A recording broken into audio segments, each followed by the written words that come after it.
Hello friends, नमस्ते प्रणाम। हमारे चैनल में आप सभी फ्रेंड्स का स्वागत है और अभिनंदन है। तो हम लोग बहुत ही प्यारा मड़वा छवाई गीत यानी मंडप छवाई गीत, सुहाग गीत लेकर आए हैं। अगर अच्छा लगेगा तो लाइक शेयर सब्सक्राइब जरूर कीजिएगा और कमेंट बॉक्स में ज़रूर बताइएगा कि ये गीत आप लोगों को कैसा लगा। तो चलिए सुनाते हैं। कहवा के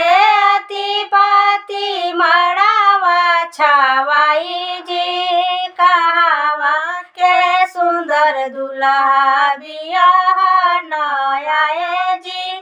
कहवा के सुंदर दुल्हा बियाह नया जी,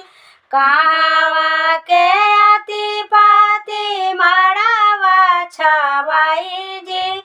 कहवा के सुंदर दुल्हा बियाह नया जी,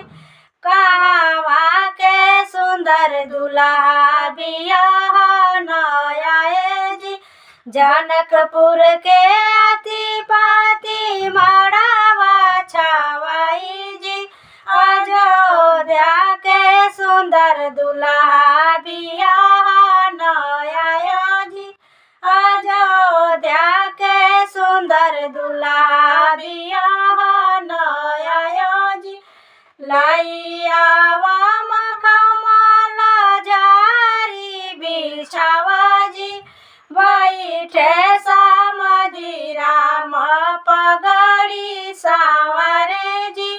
बैठे समाधि राम पगड़ी सावरे जी, लैयावा जाजी मजार बिछावा जी, बैठे बासुर राम मोचिया मुड़े रे जी,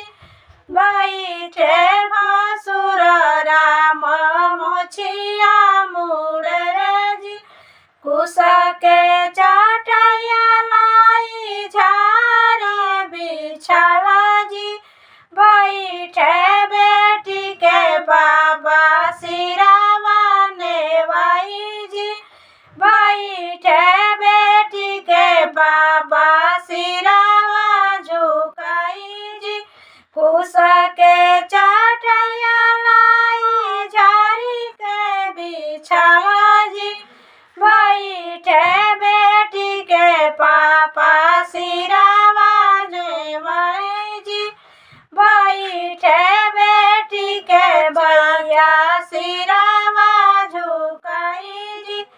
कहवा के अति पाती मड़वा छवाई जी, कहवा के सुंदर दुल्हा बियाह